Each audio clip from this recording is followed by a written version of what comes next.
tutti, sono Luca De Pietro, direttore dell'unità organizzativa e strategia ICT Agenda Digitale della Regione del Veneto. Benvenuti a questo webinar dal titolo Analisi costi-benefici per l'implementazione di un'infrastruttura infrastruttura dati territoriali per i comuni. È con grande piacere che ci rivediamo, purtroppo ancora via video, ma speriamo presto anche di persona. Come sapete, la Regione del Veneto, attraverso l'Agenda Digitale, sta attuando un percorso da ormai pluriennale di attività, di supporto agli enti locali del territorio sul tema della trasformazione digitale. Questa nostra attività è organizzata attraverso una serie di interventi che facciamo, che combina assieme una dinamica soluzioni tecnologiche, molte che noi chiamiamo piattaforme abilitanti e soluzioni proprio tecnologiche che mettiamo a disposizione dei comuni.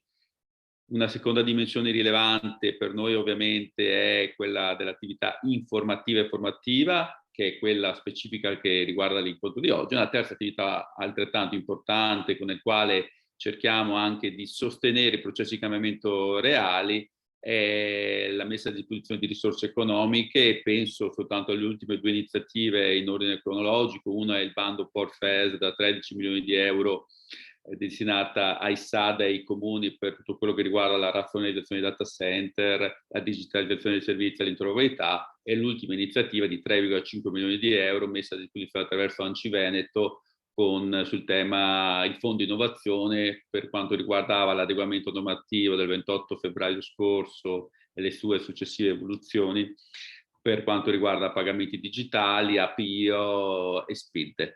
Quindi il nostro è un tentativo organico di provare veramente a favorire dinamiche di trasformazione digitale, e con grande piacere oggi siamo qui a approfondire un tema estremamente di interesse che è emerso durante uno dei nostri incontri tematici. Come dicevo prima, l'attività di facilitazione, incontro, comunità che facciamo verso il territorio si prende forma attraverso dei gruppi tematici, dei GDA, dei gruppi di approfondimento specifici, uno di questi proprio sui sistemi informativi territoriali, che è ultimamente presieduto da Alessia Salvador, che la ringrazio veramente per la sua attività di coordinamento, e nell'ultimo gruppo è uscita l'idea di fare questo approfondimento. Quindi ci siamo attivati, abbiamo organizzato questo webinar che ha un titolo estremamente affascinante, perché spesso ci dimentichiamo, non poniamo la giusta attenzione al tema della sostenibilità, in questo caso economica, delle nostre iniziative. Quindi ringrazio ancora Umberto Trivelloni e poi anche Dario Pentà, che ci racconteranno nello specifico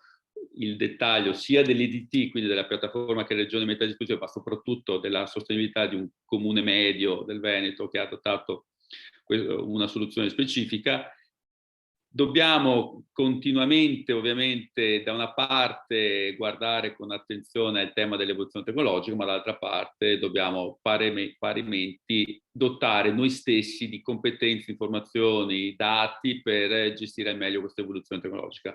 Oggi è uno di questi momenti. Ricordo, e poi veramente finisco, come i colleghi, in particolare Umberto Trivelloni, ha curato un ciclo di 9 webinar proprio nei primi mesi dell'anno, proprio su tutti i dati geografici, che ha avuto un grandissimo successo, e questo è stato un elemento anche per noi di molto interesse, perché oltre ad averci collaborato ci ha fatto capire che è un tema estremamente di interesse e su cui dobbiamo anche noi focalizzare maggiore attenzione. Quindi grazie ancora a tutti per l'attenzione e vi auguro un buon lavoro. Lascio quindi la parola, passo la parola sì, solo una nota aggiuntiva. ad Anthony Candiello, che fa da chairman. Buongiorno Anthony.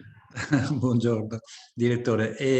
Sì, solo per precisare che appunto abbiamo la dottoressa Alessia Salvador del Comune di Belluno, coordinatrice del GDA, Sistemi Informativi Territoriali, insieme a Eugenio Berti, che invece sempre coordinatore anche lui però del Comune di Vicenza. Ecco, era solo una precisazione, c'è uno spazio più avanti per loro. Quindi adesso noi ringraziamo sia Alessia che Eugenio e tutti i membri del GDA, perché riescono a trovare nella loro attività professionale del tempo da dedicare a questi gruppi tematici. Per noi è importantissimo perché ci danno degli spunti, dei feedback, dei suggerimenti, degli insight che altrimenti non riusciremo a cogliere, e attraverso loro noi riusciamo poi a pianificare, a fare il design delle prossime attività. Quindi grazie ancora ad Alessio e anche a Eugenio. Grazie ancora.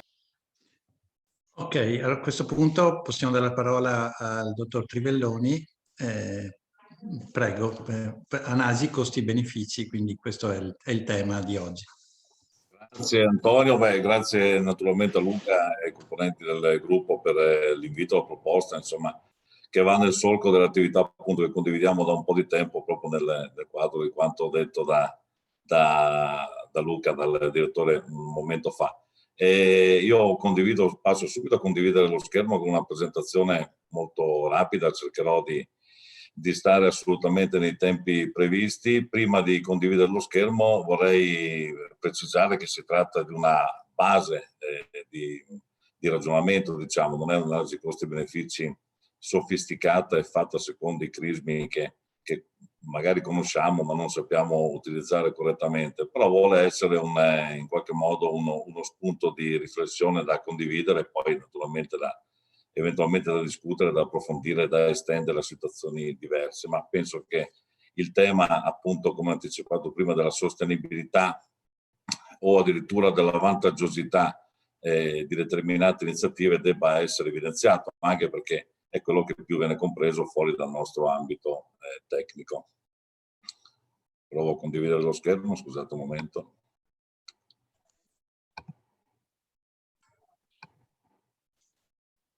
Ecco, arriva.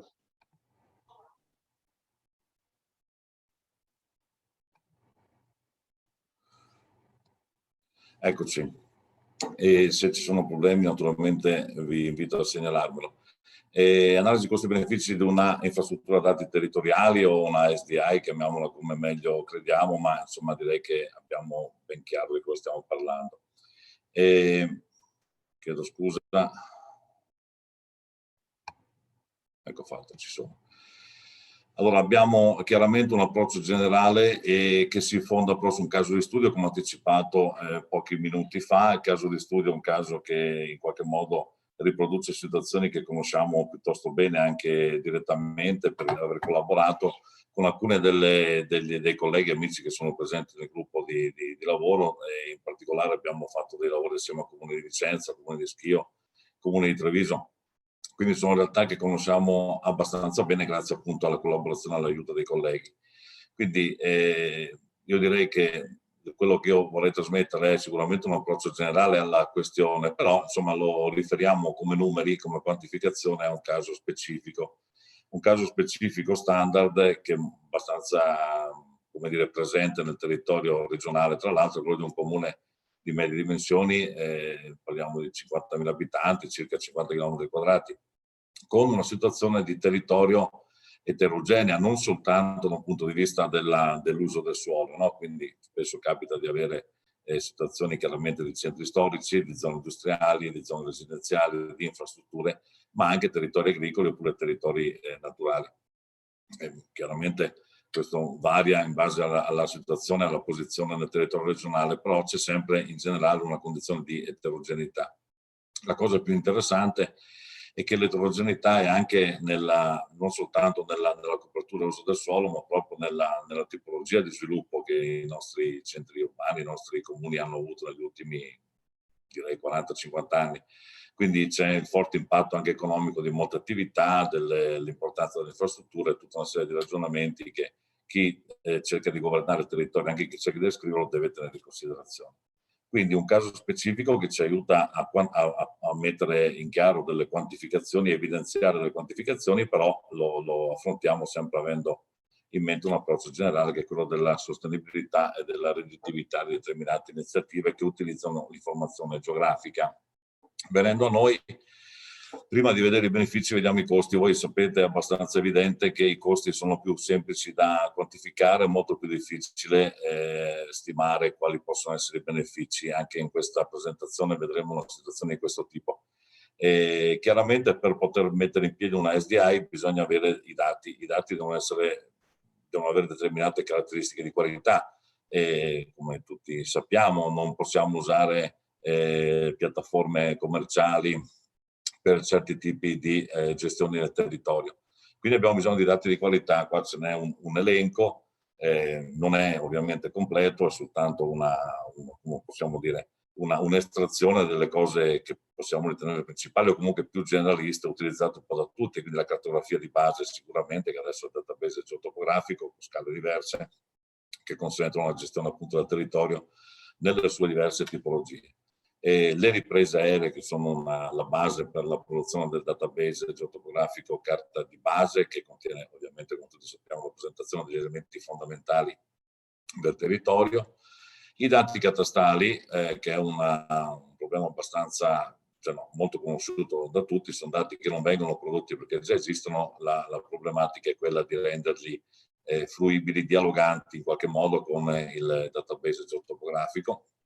I numeri civici, anche qui c'è una situazione particolare, cioè un archivio che già esiste, che già viene gestito, adesso anche nel quadro delle nuove norme nazionali che riguardano l'anagrafe nazionale e le strade urbane numeri civici, ANCSU, e già esiste. Il problema è renderlo fruibile operativo. Chiaro che se, dico una cosa scontata, ma la chiave di tutto per la gestione del territorio attraverso l'informazione geografica è quella di disporre di un buon collegamento, cioè di un infallibile collegamento tra oggetto fisico reale, quindi rilevato dalla cartografia, oggetto che ci dà la proprietà, quindi l'informazione catastale, e il numero civico, al quale si possono collegare innumerevoli banche dati. Poi vi sono una serie di cartografie tematiche, qui la situazione varia da comune a comune, dipende da chi è in capo la gestione, ad esempio, dei vari servizi, delle varie infrastrutture.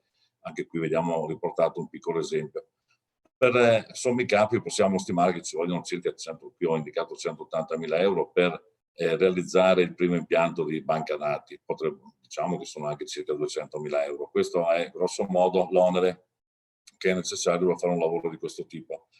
E naturalmente dobbiamo prendere, scusate se lo ripeto, ma insomma con il beneficio di inventario questo tipo di indicazione, poiché vi sono molti fattori che abbiamo visto prima, no? La qualità dei dati di partenza di altre banche dati, anche il cambiamento nel panorama della produzione dei dati geotopografici, che è una cosa molto importante. Sappiamo che il progresso tecnologico, ad esempio, sta facendo crollare letteralmente i prezzi delle riprese aeree, per cui ci sono indubbiamente delle situazioni che vanno a mutare rapidamente, oppure la disponibilità di dati che arrivano da altri enti, da altri soggetti che insistono sul territorio. In buona sostanza, se un ministero o se un'agenzia nazionale oppure se la regione fa un volo, un rilievo, lo mette a disposizione di un comune, e quindi quella è una fonte che diventa gratuita. Ecco, quindi questa cifra tende a variare, ma l'ordine di grandezza più o meno è questo: siamo intorno ai 200.000 euro per realizzare il primo impianto dei dati geografici che servono a una infrastruttura dati di questo tipo. Ci sono poi delle infrastrutture tecnologiche, qui entriamo in un campo ancora più come dire, condizionato, non dico indeterminato, ma condizionato dalle situazioni specifiche che quasi ogni comune ha. Quindi la coesistenza dell'infrastruttura che poi serve per veicolare e gestire l'informazione geografica con il contesto generale delle infrastrutture, diciamo, informatiche, IT, che l'amministrazione ha a disposizione. Sicuramente serviranno comunque anche dei software specifici, qui con una stima molto, molto modesta di costo, anche per l'importante ingresso dell'open nel settore dei software GIS. L'infrastruttura web, che sicuramente deve appunto adattarsi, implementare un'infrastruttura già esistente con caratteristiche anche qui molto variabili. Vedete anche poi l'aspetto che riguarda l'interfaccia operatori-utenti. È chiaro che una discriminante molto importante è capire se si vuole mettere in piedi una struttura, un portale, un'infrastruttura dati che ha un utilizzo soltanto interno, oppure se si vuole aprire in una logica open di condivisione anche a tutta l'utenza, oppure in parte una soluzione, in parte un'altra. Quindi anche qui la variabilità è alta. C'è naturalmente una componente hardware, come sempre abbiamo messo in conto in queste situazioni. È molto importante, come mi fermo un momento, la formazione del personale. Anche qui bisogna mettere in conto degli oneri, dei costi. Molte di queste attività poi sono sostenute anche da progetti specifici o potranno essere innovati, come anticipava prima il direttore De Pietro. È molto importante la formazione. Quando parlo di formazione, naturalmente non consideriamo soltanto gli operatori che direttamente lavorano sulla infrastruttura dati territoriali, ma anche i colleghi degli altri uffici comunali, che magari ne parliamo anche dopo, ma è un elemento fondamentale che ci sia condivisione tra le diverse strutture. Qui parlo comunali naturalmente perché parliamo dell'esempio del comune di 50.000 abitanti, ma vale per tutti gli enti e per tutte le organizzazioni in generale. Per le infrastrutture tecnologiche siamo arrivati con queste grandi approssimazioni a circa 130.000 euro, quindi facendo la somma abbiamo che, vedete, la creazione della base di dati più la messa a punto, diciamo, l'implementazione delle infrastrutture tecnologiche, il costo del personale tecnico dedicato e poi alcune spese vive arriviamo intorno ai 430.000 euro. Quindi diciamo che se un comune intende nell'arco di 1 anno e mezzo, 2, che è il tempo minimo, diciamo, per mettere in piedi una situazione di questo tipo, ipotizziamo partendo da zero, quindi facendo anche un volo, una produzione di primo impianto cartografico, eccetera, eccetera, deve mettere in conto grosso modo una spesa di questo tipo, tra spese di investimento, costi di personale e quant'altro. Ecco, ci ricordiamo questa cifra, poi naturalmente la tireremo fuori nel momento in cui avremo concluso di esaminare i benefici, quindi 430.000 euro a fare questa operazione. A quella aggiungiamo anche i costi di esercizio naturalmente.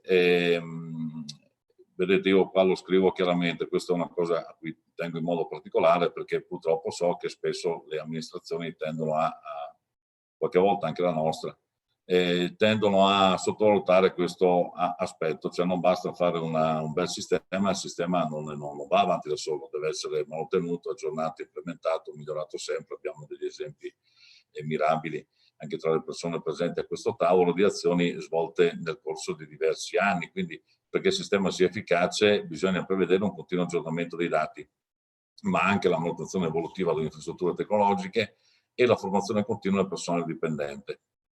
Ovviamente non vanno depotenziate le risorse umane dedicate all'infrastruttura, altrimenti il meccanismo si rompe e non serve più a nulla. Diciamo che una stima dei costi di esercizio annui è riportata qui, vedete, base dei dati è modesta, questo dipende anche dalla capacità appunto di raccogliere e far confluire i dati da altre strutture, sia della stessa organizzazione sia di altre organizzazioni o enti, i costi per le infrastrutture tecnologiche e formazione, il costo del personale di cui abbiamo già parlato prima e le spese di gestione. Quindi diciamo che noi spendiamo 430.000 euro, più o meno possono essere anche 500 per fare il primo impianto, mettere in piedi questo bel giochino.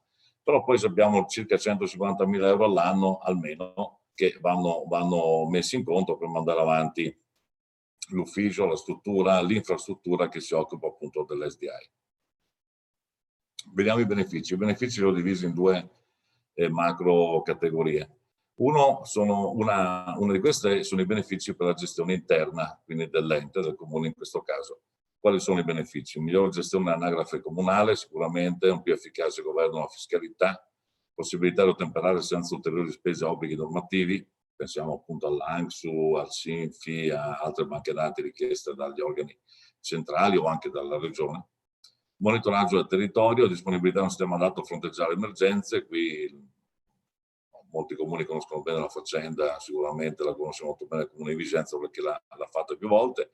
Disponibilità di un sistema adatto a fronteggiare emergenze, anche qua vale quello che ho appena detto, possibilità di orientare interventi poi associati alla sanità, incrociando le banche dati naturalmente di vario tipo, opportunità di disporre di un quadro di conoscenze preciso per la pianificazione urbanistica.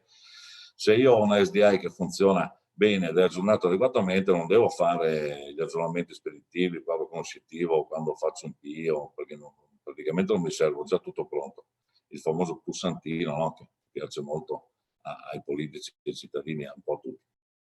Aumento della trasparenza verso i cittadini, questo è molto importante secondo me, e connessione con infrastrutture geografiche comuni recenti o enti di ambito superiore, anche questa è una cosa fondamentale, pensando che la gestione del territorio non è solo fiscalità o manutenzione strade o quant'altro, ma è anche appunto il fronteggiare emergenze, analisi distributiva generale, insomma anche degli elementi di pianificazione e quant'altro.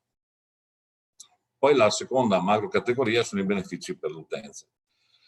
Sicuramente posso avere una maggiore precisione nella stima delle imposte, questo può essere un beneficio per a seconda dei punti di vista, abbattimento dei tempi di attesa per pratiche edilizie e autorizzazioni, questo è molto importante, migliore manutenzione delle infrastrutture delle aree verdi, vengono mantenute meglio, stanno meglio tutti, più efficace distribuzione dei servizi alla cittadinanza, pensiamo anche a quelli assistenziali o sanitari di cui abbiamo parlato prima, ottimizzazione della gestione del traffico, parcheggi, ZTL e quant'altro, incremento dell'accessibilità ai disegni di piano, di pianificazione in generale, non soltanto quella urbanistica, maggior consapevolezza e partecipazione alla gestione della cosa pubblica e quindi anche senso di appartenenza a una realtà in qualche modo smart. Anche questo penso sia una cosa a cui dovremmo tendere in una società come la nostra, molto evoluta. La quantificazione è un po' complesso, come ho detto più volte. È evidente che i benefici sono molti, adesso li abbiamo visti elencati e naturalmente sono soltanto un campione, possono essere molti di più, in un dibattito ne troveremo sicuramente molti altri anche grazie alla vostra esperienza specifica.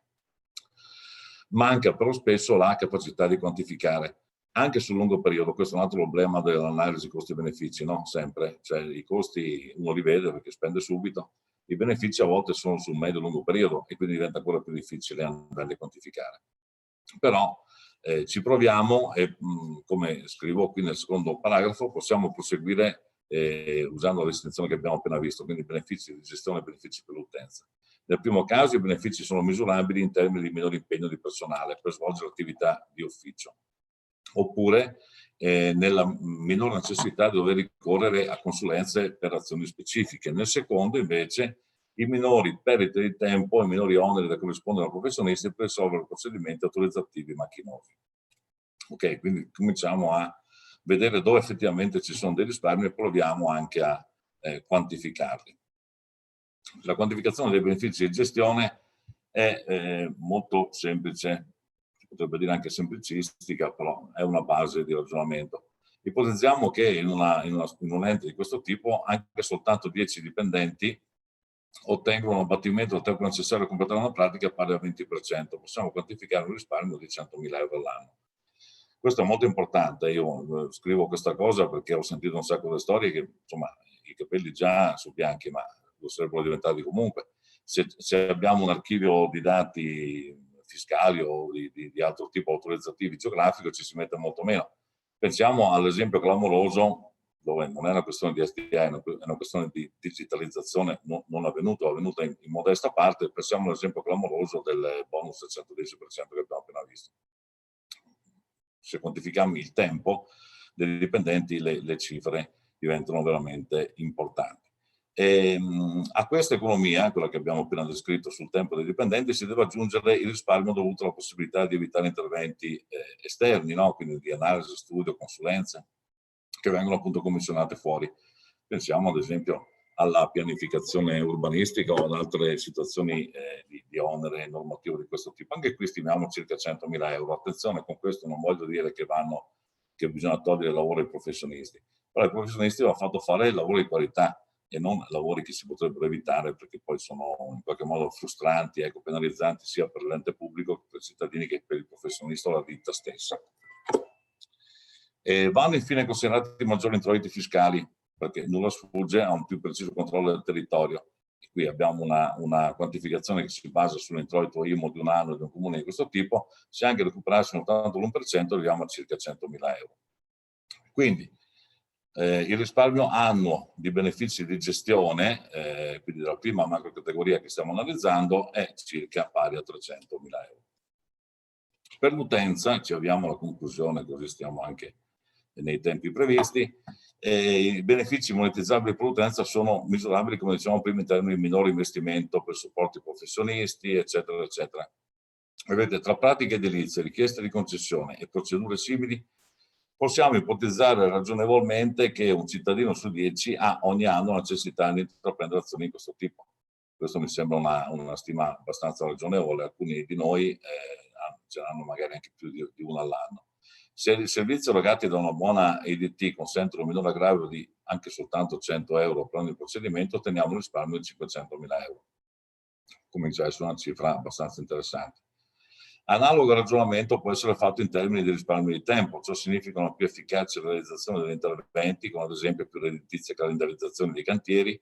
A titolo di stima si può immaginare un risparmio simile a quello esposto nel punto precedente. Ecco, su questo io spenderei proprio due parole rapidamente.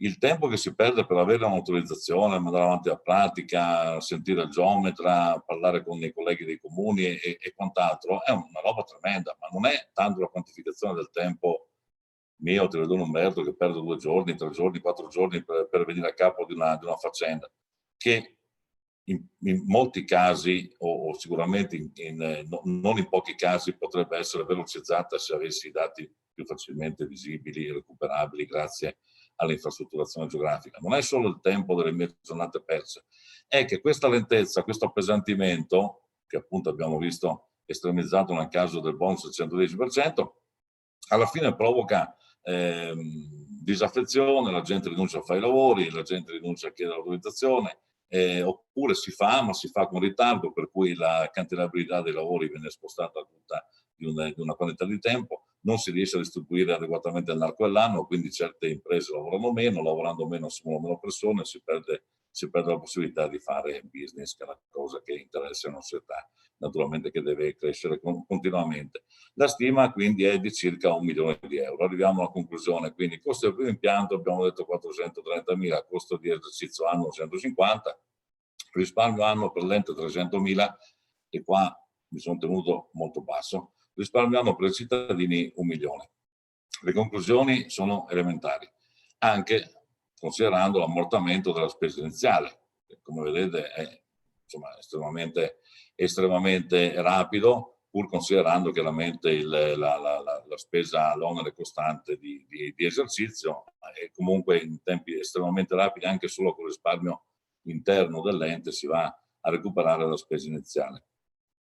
E ultimo richiamo, già l'ho parlato prima, è chiaro che tutti i benefici economici sono possibili purché sia garantita la continuità dei servizi. È inutile fare una bella infrastruttura e poi lasciarla morire per mancanza di cura da parte dell'amministrazione verso una delle componenti, quindi dati, tecnologie, persone, organizzazione, regole, sistema di connessione con quello che sta intorno, anche iniziative come questa aiutano moltissimo. Io con questo ho concluso, adesso interrompo anche la condivisione, scusate un momento solo.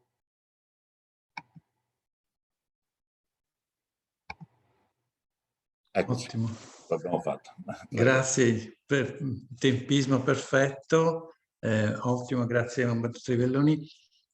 Molto interessanti i numeri. Adesso magari ci diamo un tempo di riflessione, nel frattempo ascoltiamo il dottor Delio Brentan che affronterà, diciamo, l'IDT, l'infrastruttura di Regione del Veneto, e ci darà un overview.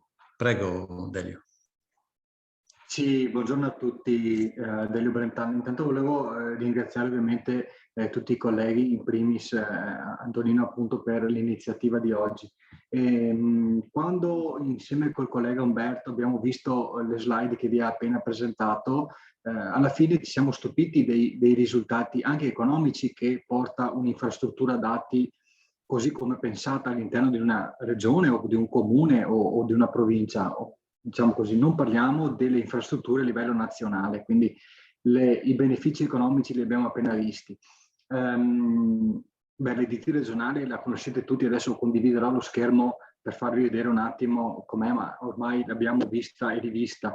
Ovviamente la stiamo sempre ammodernando, la stiamo aggiornando non solo dal punto di vista software, ma soprattutto aggiungendo dati, aggiungendo visualizzatori geografici nuovi in base alle esigenze delle altre strutture regionali che ci stanno chiedendo. Ci stanno chiedendo anche altre strutture esterne alla regione, AVEPA, Avento Agricoltura, di aggiungere all'interno della nostra infrastruttura i loro dati, ma perché avere un'infrastruttura significa anche condividere non solo la tecnologia, ma anche i dati stessi.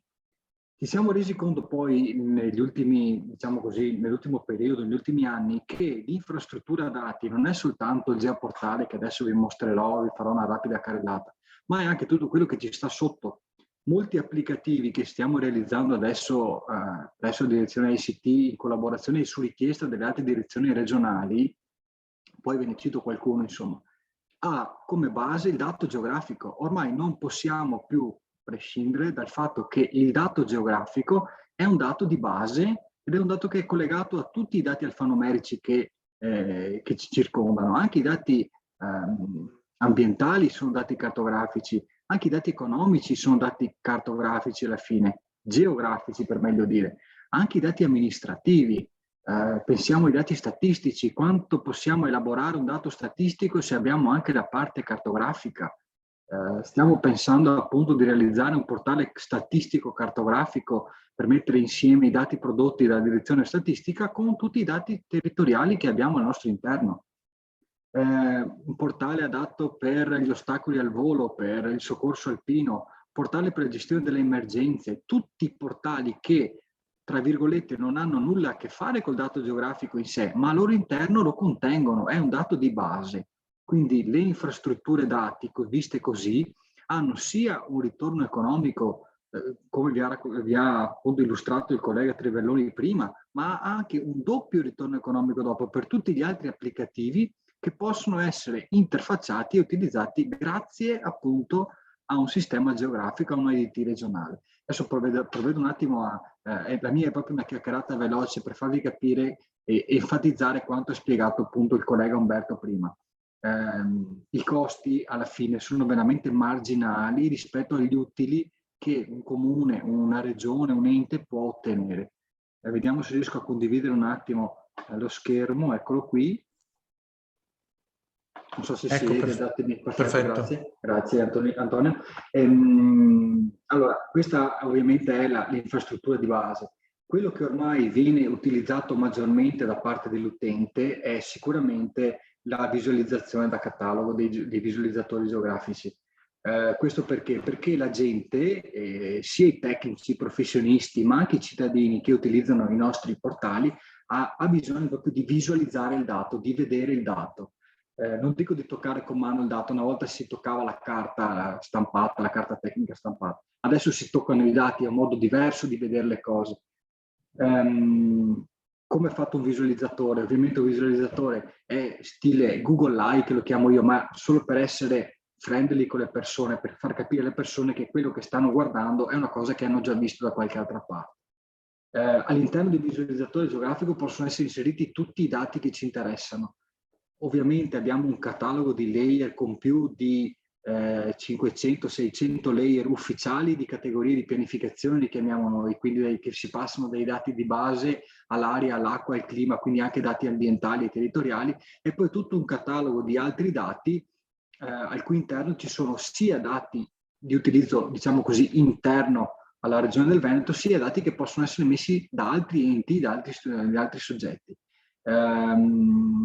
Invito ovviamente i partecipanti al web meeting di andare a curiosare, dico io, anche i dati di interesse e di scrivere comunque alla mail idt@taranto@regione.veneto.it per ulteriori delucidazioni. Nell'home page trovate tutto ovviamente. Quello che volevo farvi vedere io è l'interattività del portale. Adesso carichiamo proprio per sfidarci un layer che è uno dei più pesanti che abbiamo, che è una delle carte di copertura del suolo, l'ultima messa del 2018. Ovviamente sono dati che ci vengono trasmessi dai server in tempo reale e facciamo uno zoom ad esempio in un'area qualsiasi, prendiamo la zona dei Colli Ugani, insomma tanto per...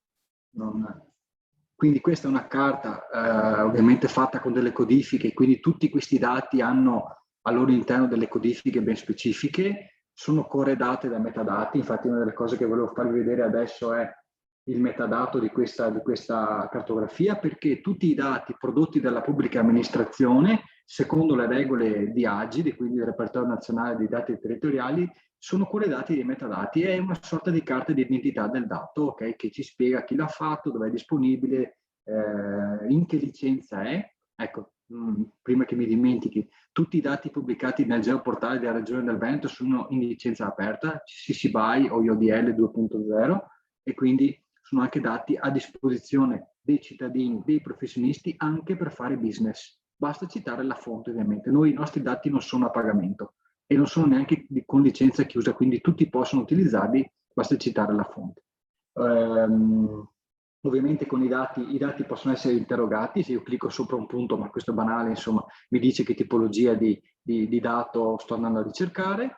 Ovviamente i dati possono essere scaricati, vedete qui a lato c'è l'iconcina di download, può essere visualizzata ovviamente anche in questo caso la leggenda del tematismo del dato che sto caricando, possono essere fatte tutta una serie di operazioni. Ricordo anche che è presente per gli addetti ai lavori e questo è molto usato ultimamente perché le persone preferiscono avere un GIS online senza avere installato nulla nel proprio computer, per ovviamente fare delle operazioni tra virgolette più semplici. È possibile anche fare un editing online, questo lo stiamo utilizzando moltissimo in alcuni applicativi dedicati in cui all'interno c'è una parte della nostra EDT.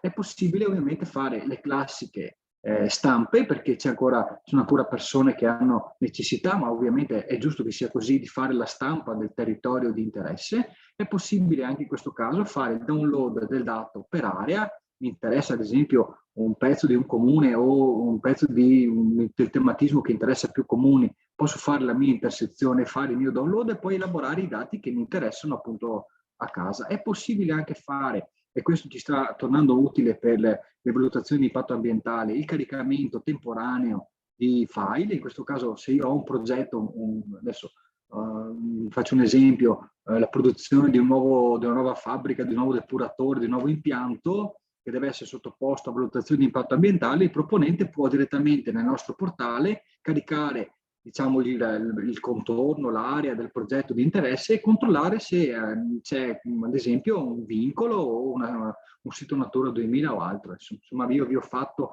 non voglio sforare troppo, una carrellata veloce, era solo per dirvi che nel frattempo tolgo la condivisione, eccolo qui, era solo per dirvi appunto che l'infrastruttura dati non è soltanto utilizzata per la visualizzazione, il download e il caricamento dei dati come poteva essere prima, ma è proprio tutto quello che ci sta dietro, utilizzato anche da applicativi diversi, utili perché ormai, come chiudo, il dato geografico è entrato e sta entrando sempre più prepotentemente. Questo lo dovremmo far capire anche ai vertici, a livello politico, più ai vertici appunto dei nostri amministratori. Sta entrando sempre più in tutto quello che si fa all'interno di una pubblica amministrazione. Io vi ringrazio, ovviamente sono a disposizione anch'io per domande eventualmente dopo. Grazie Antonio. Grazie Delio, benissimo, puntualissimo anche tu. E a questo punto intanto una nota di servizio per le domande, potete scriverle, c'è una chat e c'è anche un sistema che si chiama D&R, cioè domande e risposte, in cui potete riportarle. Adesso magari darei la parola ai coordinatori, partirei dalla dottoressa Alessia Salvador del Comune di Belluno per magari un feedback su questi numeri, ma più che altro l'esperienza sul vostro comune in tema di sistemi territoriali. Prego. Prego Alessia. Grazie mille. Allora, grazie a Umberto e a Delio per essere sempre disponibili e portare le loro conoscenze in questi GDA che io ritengo importanti. Abbiamo visto numeri importanti, però sono numeri che, come ha detto Umberto, poi danno dei benefici enormi.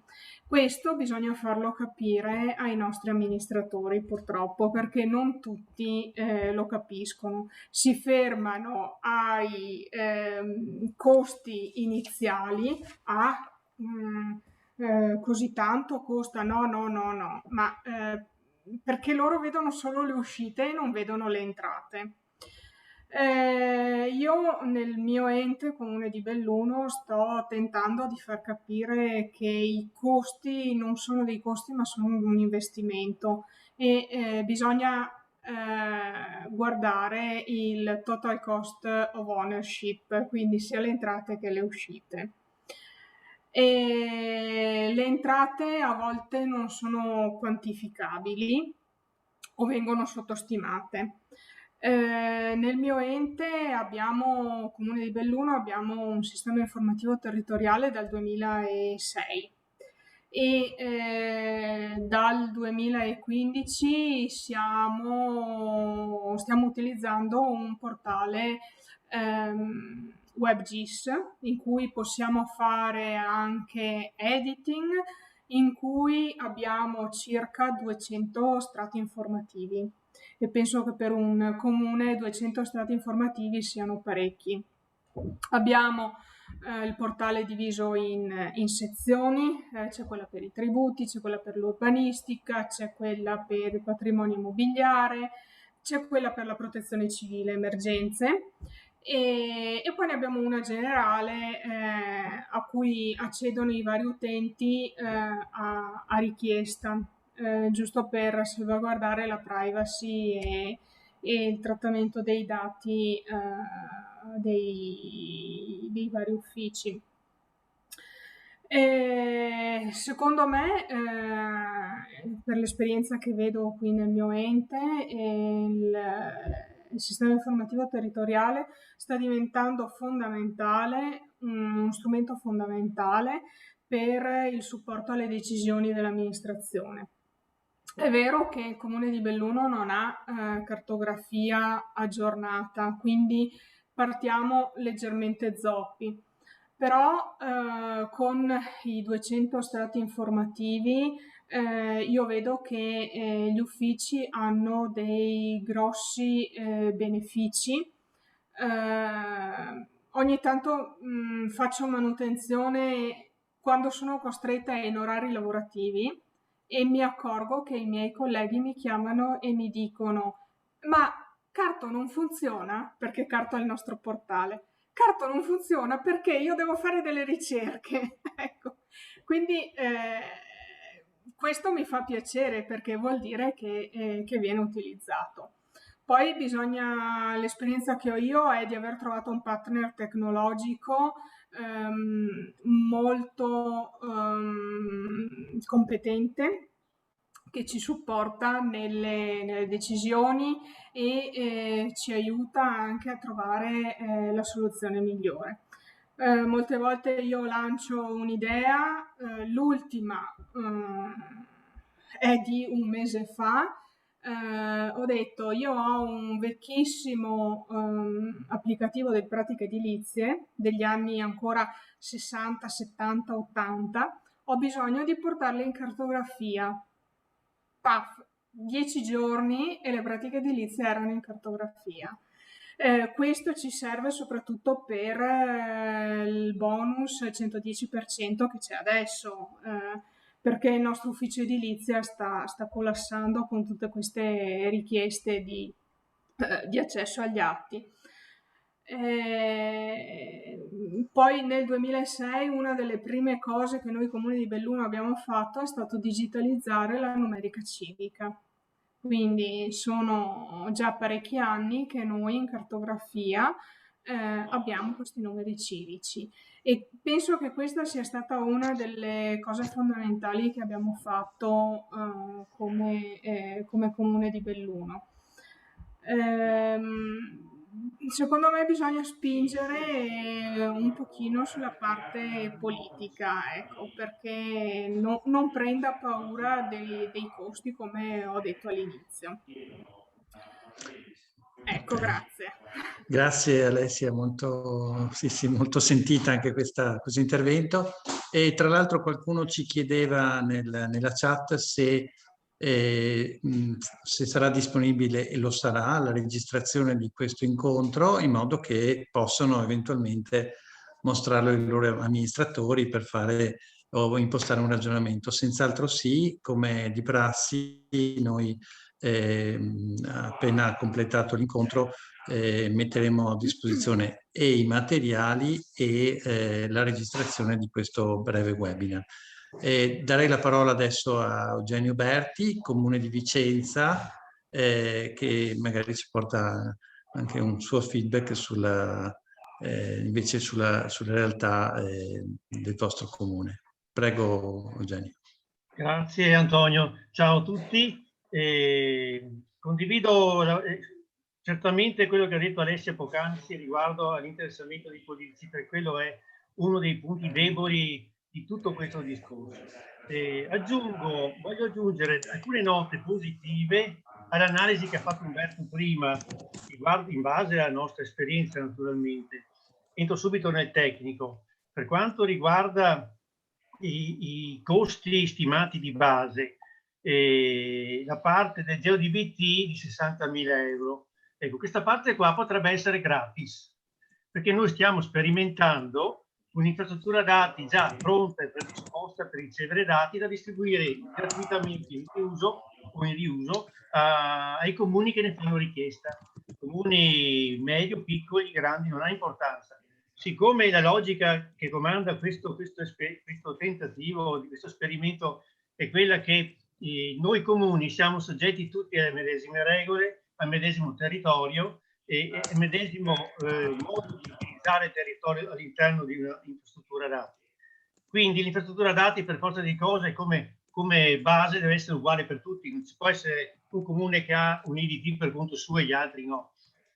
Ecco quindi che un'infrastruttura dati già costruita, predisposta, strutturata, con tutte le decodifiche dentro, già decodificate, già linkate con i propri campi, con le proprie feature, sarebbe disponibile per essere utilizzata e data all'utilizzo di qualsiasi comune ne faccia richiesta. E questo sarebbe quindi un costo di 60.000 euro che verrebbe risparmiato. La stessa cosa vale per la parte web, perché la comunicazione del dato territoriale non si ferma alla sua nascita e manutenzione all'interno dell'infrastruttura dati, ma poi deve essere anche pubblicata nel web. Quindi c'è un percorso tecnico che parte dall'infrastruttura dati e arriva fino alla pubblicazione web. Anche questo percorso è già strutturato e quindi anche questo percorso può essere dato in riuso come l'infrastruttura dati. Nel momento stesso che questa tecnologia viene data in uso a un comune, il comune ci mette il dato dentro, di colpo si ha una continuità di territorio che va oltre un singolo comune e si ha la popolazione dei dati degli altri comuni che ne fanno uso. Quindi sono altri 50.000 euro in meno da considerare nei costi. Quindi 110.000 euro in meno su un totale di 430.000 euro vuol dire già un 25% in meno di costi, che non è mica poco, voglio dire. E quindi a beneficio poi dei benefici. E tra i benefici voglio aggiungere un aspetto non da trascurare, perché sempre in base alla nostra esperienza noi ci siamo accorti che alcune delle classi importanti del GeoDBT entrano nella gestione diretta degli archivi comunali.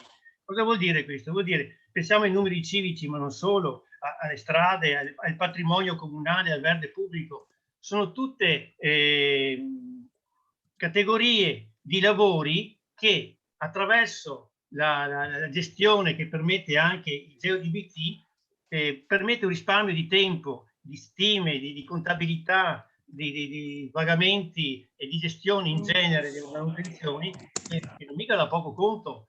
Noi, fate conto che quando facciamo dei contratti in house noi mettiamo come clausola l'obbligo di utilizzare il GeoDBT da parte di chi fa la manutenzione, oppure sono loro stessi che ce lo chiedono. Sì. Prego. Per esempio, se c'è da fare manutenzione su un'area verde di una circoscrizione o di una zona della città, attraverso un'analisi territoriale tiri fuori tutte le aree verdi nel giro di pochi secondi, sai, hai i metri quadri e le aree verdi da mantenere, quindi puoi fare tutti i conti che vuoi. La quantificazione di alcuni aspetti dei servizi, come la si può fare? Aggiungo un altro modo per cercare di quantificare, che è il sistema che si autoalimenta, un sistema che si autoalimenta attraverso la gestione diretta degli archivi del GeoDBT, evita di conseguenza il ricorrere a bisogni di consulenze o altre attività costose che vengono fatte successivamente per fare manutenzione dei vari oggetti del territorio, no?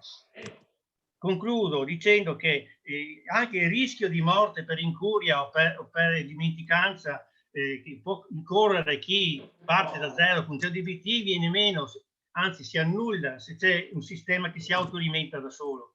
Quando si raggiunge questo status virtuoso, chiamo così, ecco che succede quello che è successo ad Alessia. Se qualcuno la chiama, se c'è qualche problema all'interno del portale web, non funziona più. Ecco, già questa domanda è un segnale che il sistema funziona. Vuol dire che i contatti funzionano, che la gente lo interroga e lo utilizza per tanti motivi. Quindi su tutti osservazioni che porto per fare in modo che la stima dei costi si abbassi in vantaggio della stima dei benefici, che invece aumenta. Ok, Ecco, grazie Eugenio. Benissimo, e anche qui molte considerazioni. Non so, casomai a valle delle domande i relatori potranno dare qualche altro feedback. Allora direi di aprire la sessione domande. Per coloro che non l'avessero già fatto, suggerisco di scrivere le domande nella chat o insomma in qualunque modo. C'è una chat di NDR, la chat normale, scrivete pure le domande che volete fare. E al momento abbiamo una domanda da cui partirei, che è questa qui. Sostanzialmente Dennis Groppo ci chiede una precisazione, ovvero qual è la dimensione critica per la popolazione e estensione di un comune o unione a cui fa riferimento l'analisi di Umberto. Allora, io posso dire che nel titolo è scritto 50.000 abitanti, però magari ci sono anche aspetti topografici che non erano inclusi nella definizione iniziale. Prego Umberto. Grazie Antonio. La domanda ovviamente è molto interessante, ma è un po' quello che si deve sviluppare, nel senso che facendo i conti, insomma, dall'esempio, no, si evince quella può essere dimensione critica, però in realtà non è tanto una questione di numero di abitanti, è una questione anche in qualche modo di specificità, insomma, delle singole amministrazioni. Penso all'amica Alessia di Belluno, da cui io provengo, peraltro, insomma, è una città, credo quanto siamo, poco più di 30.000 abitanti, 33.000, non so, una cosa simile. Siamo sui 33.000 abitanti e 147 chilometri quadrati, Ecco, più o meno. quindi una situazione particolare, con un'estensione comunale molto, molto grande, con molti territori, diciamo, liberi, naturali. Però è un capoluogo di provincia, ha determinate caratteristiche, eccezioni, ha un flusso di fiscalità di un certo tipo anche. Certo, dipende molto anche da questo, insomma, ci sono situazioni nel Veneto diverse, alcune che hanno impatti economici anche più alti, come attività o interscambio commerciale o altro, alcuni che sono, tra virgolette, in crisi. E la cosa importante è individuare, quindi secondo me attraverso una serie di parametri, non soltanto la superficie della popolazione, ma anche appunto ad esempio l'impatto economico, individuare una serie di parametri sotto che ci diano fino a un valore sotto il quale deve intervenire qualcun altro. Questo potrebbe essere una cosa molto interessante, che è quello che in qualche modo Eugenio Berti dice da tempo, insomma, condividiamo, che è quello che anche potrebbe contribuire a sviluppare un'azione della regione, insomma, anche attraverso l'infrastruttura dati regionale e naturalmente i flussi di supporto progettuali regolati dalla direzione ICT Agenda Digitale. Ok, passo alla successiva domanda. Abbiamo la seconda è sempre di Eugenio, che chiede se il portale IDT sarebbe possibile strutturare una sezione del portale per ospitare la consultazione del GeoDBT dei comuni del Veneto. Umberto, vuoi rispondere tu? Allora, no, è lo stesso. Sì, la risposta è sì comunque. Sì, la risposta è sì. Diciamo che abbiamo già cominciato con Umberto a predisporre alcuni layer tematismi del GeoDB e caricandoli su, facendo il merge con tutti quanti quelli del territorio regionale. Quindi abbiamo messo gli edifici, le linee elettriche, stiamo predisponendo anche le strade, un po' alla volta le metteremo tutte. Diciamo che bisogna anche valutare i costi-benefici, nel senso che inserire tutti i tematismi di tutte, io le chiamo la carta tecnica, ma comunque il GeoDBT diventerebbe un lavoro che forse troppo per l'utente finale di tutto il Veneto. Stiamo cercando di selezionare le classi principali per adesso e dopo metteremo anche il resto. Comunque sì, la risposta è sì. Ok, l'ultima domanda ho già detto ok. Ultima domanda da Luca Piacentini, che chiede, loro come comune di Grezzana stanno portando avanti un progetto di valorizzazione di sentieri, piste ciclabili e chiedevano se è possibile eventualmente implementarlo nell'IDT di Regione Veneto. Allora, vai Umberto, vai tu. No, scusate, stavo leggendo anche un'altra domanda che è arrivata, che si collega Ne è arrivata a questa, adesso, sì. che parla Sì, del... sì. Scusami Antonio. Prego, anzi leggila così magari sì, guarda, sintetizza. ne approfitto, vedi, si parla di un comune appunto che ha un WebGIS grazie al PST della provincia di Padova, e quindi si evidenzia appunto l'importanza degli enti, diciamo, intermedi, insomma, delle province e delle strutture ad essi connessi. Se non avessimo il loro supporto non avremmo WebGIS, conclude il collega. E questo, perché mi collego questo con l'altra domanda che riguarda i sentieri, gli itinerari ciclabili, queste cose qua? Perché sono dati che sentieri di itinerari ciclabili ci sono già in alcuni geoportali tematici della nostra infrastruttura, sono pubblici. Però l'inserimento del dato deve ricadere in un flusso chiaramente di trasmissione di dati, un flusso amministrativo. Nel caso specifico i nostri portali, le basi dati che possono entrare nei portali sono state fatte in seguito di azioni determinate dalla regione, ma raccogliendo i dati delle province, ad esempio, no? Parliamo della pianificazione provinciale. Quando parliamo dei dati di base cosiddetti, di cui parlavamo prima, quindi non so, edifici, strade e quant'altro, parliamo di dati che sono connessi col flusso di dati informativo legato alle norme che regolano la pianificazione urbanistica su scala locale. Con questo dov'è il collegamento fra le due cose? Che sicuramente si può fare, però bisogna che ci sia un flusso di questo tipo nel quale il ruolo dei soggetti intermedi, sia dal punto di vista naturalmente amministrativo, no? Quindi le province, diciamo, sia dal punto di vista pratico, quindi CST, unioni, gruppi, quello che è, insomma, centri di servizi, è fondamentale. Questo lo vedo fondamentale. Non possiamo immaginare che la regione abbia, intanto perché esistono queste realtà, per fortuna, qualche anno fa c'è stato un po' di terremoto, ma insomma ci sono, no? Quindi è un sistema che in qualche modo deve anche rinnovarsi, rivitalizzarsi, riconsolidarsi. Il dialogo è sempre presente tra noi e le province su tutti quanti i piani possibili di nostra competenza ed non è pensabile che 563 comuni del Veneto inseriscono i dati la mattina, cioè non potrà mai essere, tutto rispetto a Wikipedia, ecco, non so se mi spiego, insomma, deve avere una gestione, una governance articolata, un po' complessa, che vada anche a tenere conto, e qui il dottor De Pietro queste cose le sa meglio di tutti, vedete, che tenga conto anche dell'articolazione eterogenea che c'è sul territorio, perché chiaramente non possiamo immaginare, insomma, non sono più i tempi della commissione geodetica, avrebbe detto qualche mio predecessore, insomma, non possiamo immaginare una imposizione dall'alto, no? Anche perché, come ci raccontava Alessia anche prima, ogni realtà, un'organizzazione ha strutturato un sistema molto articolato, molto complesso, tecnologico, informativo, ma anche di relazioni. Bisogna cercare di supportare, no? E di comprendere tutto questo intero sistema in una governance che è un po' complessa. Sì. Comunque ben vengano i dati di base, non so se mi spiego, però bisogna articolarli in maniera adeguata. Posso aggiungere qualcosa?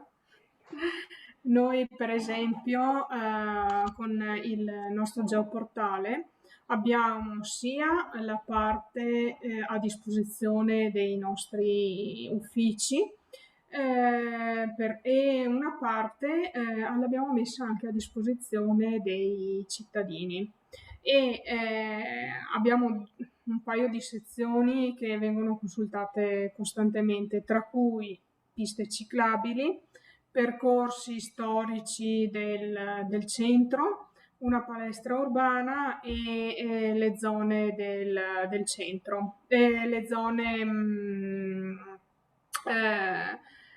ZTL, ZPRU, ecco, questo tipo di zone. E vedo che cittadini e turisti apprezzano molto soprattutto la parte storico-culturale e ciclistica, perché in passato a Belluno erano stati fatti 5 percorsi storici. Ecco. Noi questo siamo riusciti a metterlo a disposizione dei cittadini, dico a costo zero, grazie all'infrastruttura che abbiamo scelto anni fa e che il partner tecnologico aggiorna costantemente. Noi come Comune di Belluno non abbiamo fatto un grossissimo investimento perché il nostro investimento è veramente residuo rispetto al bilancio del Comune di Belluno. E diciamo che mi arrangio molto in casa, il fai da te a Belluno funziona molto e riusciamo ad avere ottimi risultati veramente con pochi soldi. Mi ricordo al tempo di Vaia, per esempio, che noi abbiamo avuto una parte di territorio che è stata molto colpita, la parte del Colle del Nevegal, e dopo 20 giorni siamo riusciti a mappare le aree in cui avevamo avuto gli schianti delle proprietà comunali, perché il Comune di Belluno ha molti terreni sul Colle del Nevegal, e dopo 20 giorni, con l'aiuto del mio collega Guardia Boschiva, avevamo mappato tutti gli schianti e quindi sapevamo già quantificare i danni che avevamo avuto. Ecco. Grazie Alessia, adesso siamo veramente a conclusione. Avremmo un'ultimissima domanda, ma poi veramente stop, che è appena arrivata, chiedeva solo le prospettive della gestione dell'incoerenza geometrica e informatica dei dati catastali. Una risposta flash, Umberto? Spesso ultima dea. Okay. Io flash di così. Esatto. No, la risposta è estremamente flash, vedo Luca che... No, la risposta è velocissima. Sarà una lotta continua, diciamo, nel senso di aggiustamento sempre di più di questi dati che hanno due storie diverse, come tutti sanno. Le cose stanno già migliorando molto, non è facile, la soluzione buona sarebbe stata un'altra. Ci abbiamo anche provato a proporla a livello nazionale, ma insomma mi pare che non abbia funzionato. Cioè il catasto andrebbe semplicemente rifatto, ecco. Magari 500 milioni di euro nel PNRR ci potevano anche stare, però siamo lontani anni luce da poter veicolare una riflessione di questo tipo, che peraltro si faceva già negli anni 50, con Giovanni Boaga, quando era direttore del catasto, quindi non è che ce la siamo inventata adesso. Per il resto è un continuo aggiustamento per cercare di arrivare a soluzioni di compromesso migliore. Già va molto meglio rispetto a qualche anno fa. Sono stati fatti molti lavori anche assieme tra noi e l'Agenzia delle Entrate e Catastro. Ok, grazie Umberto Stivelloni. Prego direttore per le conclusioni, che sostituisce Antonino Mola, che in questo momento è impegnato. Veramente, allora, un sincero ringraziamento a tutti i relatori, quindi a Umberto Trivelloni, a Delio Brentana, Alessia, Eugenio, veramente grazie, e a tutti quelli che ci hanno seguiti. 3 brevissimi spunti. Uno sul ruolo delle province. Noi le abbiamo potenziate per quanto riguarda il tema della trasformazione digitale. Abbiamo avviato 1 anno e mezzo fa questo percorso con quelli che erano SAD, soggetti aggregatori digitali, che sono qualcosa di più delle province. La provincia ha un ruolo di coordinamento, ma abbiamo incentivato dinamiche aggregative con il comune capofila e con soggetti tecnici spesso che già operano sul loro territorio, per erogare servizi un po' a tutti i comuni del territorio. Quindi sono fondamentali questi soggetti intermedi. Li abbiamo finanziati col Porfesre che vi dicevo, e da circa un mese abbiamo anche costituito una cabina di regia che vede assieme tutti gli assessori dell'innovazione delle province con l'assessore Cazzavara della Regione Veneto, che si occupano quindi, che periodicamente si incontreranno per gestire i temi della trasformazione digitale, in particolare rispetto a 2 grandi filoni. Uno è il PNRR, che lo citava anche adesso Eugenio Trivelloni, e l'altro è il tema della nuova programmazione 21-27. E i numeri, gli spunti, le riflessioni che ci hanno portato il webinar odierno li trattengo così, faccio 2 slot veramente battute finalissime.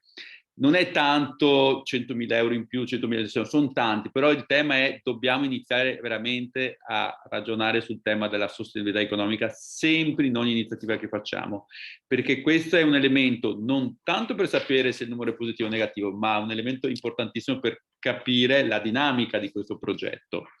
Ovviamente non spesso siamo soggetti pubblici, possiamo avere dei benefici economici diretti, come diceva prima Umberto, ma moltissimi dei nostri progetti hanno bisogno di avere questa analisi per avere una completezza, e sempre di più sia il PNRR sia la nuova programmazione ci chiederanno questo tipo di riflessioni. Ultimo aspetto fondamentale, il tema dello sviluppo delle competenze digitali per noi è fondamentale, l'ho detto all'inizio, ed è fondamentale non solo per la nostra crescita professionale, perché ci auguriamo di riuscire poi di trasferire quello che impariamo anche in questi webinar in servizi verso i cittadini, verso le imprese di qualità migliore. Quindi veramente grazie, perché la qualità di questo webinar è stata veramente molto alta, quindi ringrazio ancora tutti i redattori e ci vediamo sicuramente prestissimo con un altro webinar. Se non ricordo male, Antonio, ne abbiamo un altro sulla mobilità già programmato, sempre che arriva da un GDA. Il 29, sì, il 29 che arriva dai GDA e sarà Bruno Pezzuto a portarci il Comune di Verona, quindi vi aspettiamo tutti sempre su questo canale online ormai. Il 29 giugno, che se non ricordo male è martedì, e vi auguro a tutti buona giornata.